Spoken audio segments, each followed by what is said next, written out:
Gubaa kan qodan minaa beekun jiru gubaa cimaa qaba. Namni si hubatu. Sobiyyummaa kooti kaasee waan hin bare ijoollee hin gatudha. Fageenya jira wanti naa baas hin jiru. Kanaaf waan namni nyaate kee hambisee achiftee ijoollee kee. Maadaan godha bareessu jaaladhe ta'aa hin jiru. Mana san qabu barandaa lamaan bula. Barandaa lamaan bula. As jiraattaa? Iddoo kanam. Bakkee bunuu qoceemee makadheen bula. Barandaa moo? Ijoollee meeqa qabdaa? Sadii. Gara kana sadanii? Baawwarraa kee hoo? Baawwarraa ta'e immoo sigaa fayyii sadii du'e. Ji'a sadii du'e si waan faali. Utuu hojii kaabaa jirtu karaa wal qixxee kana achi du'e dhufe du'aansaa. Waan tokko hin qabu. Dandeettii hin qabu. Bittisa simmuu hin qabu. Abbaa kan qabu. Haadhaan qaban. Abbaan kan immoo abbaa ormaa jirra fageenya jira. Fageenya jira. Wanti naa baas hin jiru. Kanaaf waan namni nyaate kee hambisee achiftee ijoollee kee. Maadaan godha bareessu jaaladhe ta'aa hin jiru. Mee isin mee.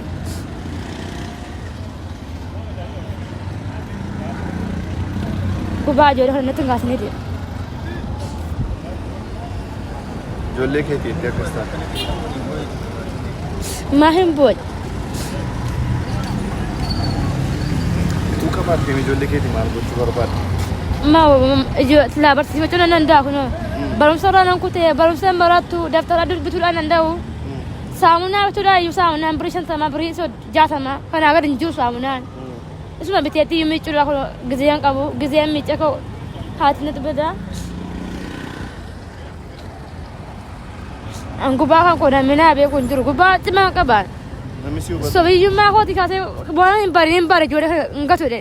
Waan namni hin bare waan abbaan kun zariin kun beekee hin bare. Innaan as taa'u namni qananiidha as taa'u qananii as taa'an jiru. Yatiima rabbii kana hin gatu jedhee namni as kaasaa moo hin kennu namni fuddee qorra keessa bulee guddifataa qorra keessa bulee. Aftaayii meeqa nama kaatu ennaan bakka uyyee ennaan fuula isin nama qaqqabe. Ijoollee kee fudhachuu ennaan moo? Ijoollee kun kaasaa moo ennaan dhiiga sii kana dhiiga.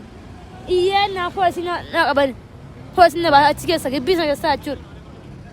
Ijoollee kan kee suuqii sii kennaa waan akkasii sii kennina ijoollee kan kennuu kennina hin kennu jedhee achumaan saba nyaanne takkatu gibbiin isaa ijoollee kan kee fudhu badii ijoollee keessaa humnaan jedhan harka isaa hijaatan ijoollee fudhachiisa ba'e.